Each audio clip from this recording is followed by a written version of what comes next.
siang semuanya. Assalamualaikum warahmatullahi wabarakatuh. Perkenalkan, saya Nur Fitri, moderator dalam diskusi kelompok 3 hari ini. Hari ini saya nggak sendirian, saya ditemani oleh 4 rekan-rekan saya. Silakan untuk memperkenalkan diri, teman-teman.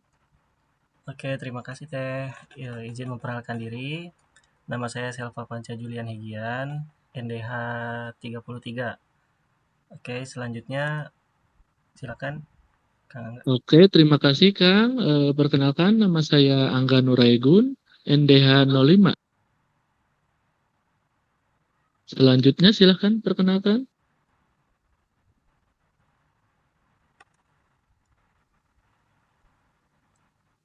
Baik, perkenalkan nama saya Nunil Wasalma, NDH 23. Oke, perkenalkan saya Rizky Anisantia, NDH 31. Oke, terima kasih teman-teman perkenalannya. Hari ini kita tentunya bakal ngobrol-ngobrol ya di sini, yaitu dengan tema yang sangat menarik dan relevan dengan situasi yang sedang ramai diperbincangkan tentunya, yaitu polemik kebocoran data pribadi di Indonesia dalam upaya mewujudkan smart governance. Ya, kebocoran data menjadi tantangan besar di era digitalisasi pemerintahan. Menurut laporan dari Tempo, sepanjang 2023 sampai 2024 terjadi beberapa kasus besar seperti kebocoran data BPJS Kesehatan, data pemilihan KPU, dan bahkan data platform layanan publik yang bocor ke forum daring.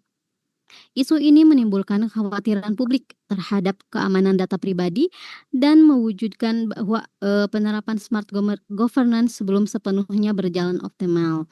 Hari ini saya bersama 4 rekan ASN akan berdiskusi dari berbagai sudut pandang, mulai dari literasi digital, keamanan, peran regulasi hingga budaya kerja ASN. Oke, langsung saja kita dengarkan pendapat pertama dari Kang Selva. Silakan Kang Selva, bagaimana pendapatnya? Siap, terima kasih Teh Fitri. Menurut saya, masalah utama dari kebocoran data ini adalah rendahnya literasi digital ASN.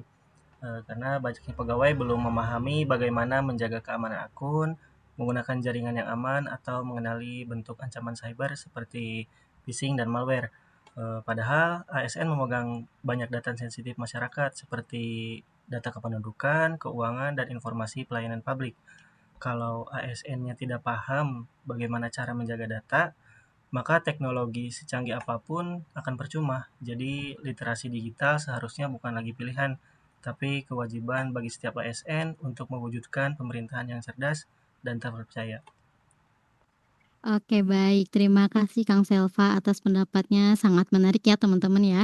Selanjutnya kita ke Kang Angga. Gimana nih Kang Angga pendapatnya dari sisi teknis, bagaimana pandangannya terhadap keamanan cyber di instansi pemerintahan? Silakan Kang Angga. Baik ya, terima kasih Teh Fitri ya.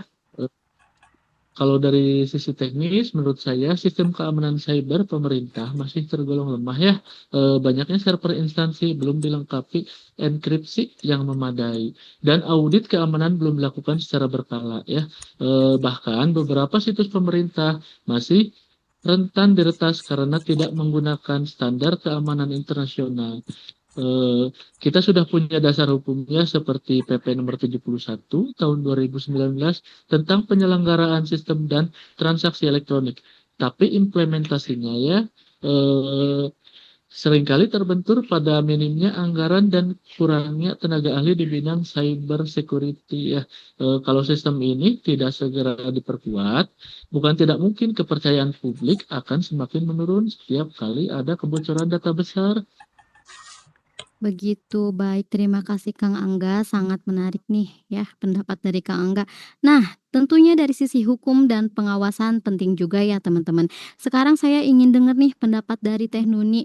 Bagaimana sih Teh peran regulasi dan pemerintah dalam menangani persoalan ini? Silakan Teh pendapatnya. Baik, terima kasih Teh Fitri. Kalau bicara soal regulasi, sebenarnya kita sudah punya Undang-Undang Nomor 27 Tahun 2022 tentang perlindungan data pribadi. Namun, pada kenyataannya implementasinya di lapangan masih belum maksimal. Masih banyak instansi yang belum memiliki standar operasional keamanan data, belum menunjuk petugas khusus yang bertanggung jawab, serta belum ada mekanisme ya audit yang jelas.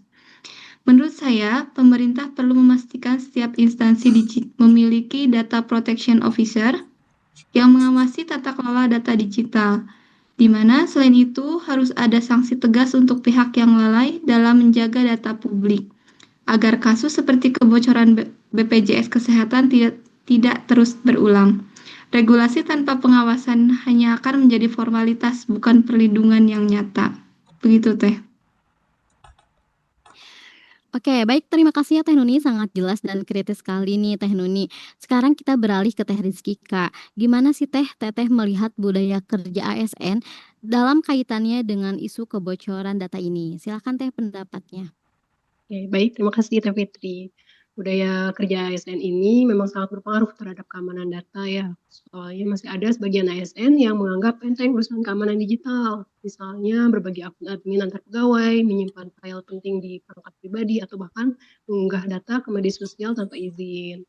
Hal seperti ini tampak sepele, tapi bisa menimbulkan kebocoran yang besar. Budaya kerja yang belum disiplin dan kurang peduli terhadap cyber hygiene harus diubah menjadi budaya yang lebih bertanggung jawab dan berhati-hati. Kita harus menanamkan nilai data adalah aset negara. Artinya setiap ASN memiliki tanggung jawab moral untuk menjaganya, sebagaimana menjaga rahasia jabatan. Oke, luar biasa sekali. Terima kasih Teh Rizky, Kak, atas pendapatnya. Nih, kalau kita rangkum ya, ternyata isu ini memang kompleks, teman-teman. Kang Selva menyoroti pentingnya literasi digital, Kang Angga menekankan aspek keamanan teknis, Teh Nuni bicara soal regulasi, dan Teh Rizky menyinggung budaya kerja ASN. Semuanya saling berkaitan ya, teman-teman. Sekarang kita masuk ke sesi tanggapan singkat. Menurut teman-teman nih, apa yang paling harus diperbaiki terlebih dahulu untuk mewujudkan smart governance yang aman? SDM, sistem, atau budaya kerja? Baik, saya mau dengar pendapat Kang Selva dulu nih yang pertama. Silakan Kang. Baik, terima kasih Teh Fitri. Menurut saya yang harus diperbaiki terlebih dahulu untuk mewujudkan smart governance adalah SDM-nya dulu Teh. Tanpa ASN yang paham literasi digital, sistem sehebat apapun tidak akan berjalan efektif. Oke, terima kasih Kang Selva pendapat singkatnya. Singkat namun ngena ya gitu. Sekarang ke Kang Angga. Gimana nih Kang Angga pendapatnya? Baik, terima kasih ya Teh Fitri ya. Kalau menurut saya lebih menekankan sistem keamanan dulu ya. Karena tanpa infrastruktur yang kuat, ASN tidak akan percaya diri bekerja secara digital begitu. Begitu ya Kang ya. Baik, terima kasih Kang Angga.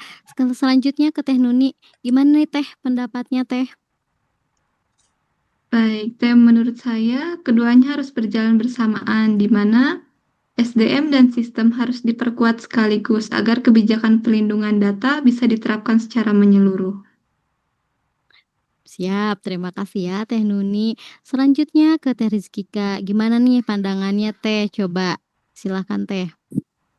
Baik Teh, menurut saya perubahan mindset ASN juga penting. Kita harus sadar bahwa menjaga data pribadi masyarakat adalah bagian dari pelayanan publik dan bentuk nyata integritas ASN. Oke, terima kasih Teh Kika atas pendapatnya. Baik, terima kasih ya teman-teman atas pendapatnya. Dari diskusi kita hari ini dapat disimpulkan bahwa isu kebocoran data pribadi bukan hanya soal teknis, tapi juga menyangkut manajemen ASN, budaya kerja, dan tata kelola pemerintahan yang baik. Smart governance tidak akan tercapai tanpa ASN yang cerdas, berintegritas, dan memahami pentingnya keamanan digital. Mari kita jadikan momentum ini sebagai pengingat bahwa data pribadi adalah hak warga negara yang harus dilindungi dan ASN memiliki peran besar untuk mewujudkan pemerintahan yang aman, transparan, dan terpercaya. Sekian diskusi dari kelompok 3. Terima kasih atas perhatiannya. Wassalamualaikum warahmatullahi wabarakatuh. Waalaikumsalam. Waalaikumsalam warahmatullahi wabarakatuh.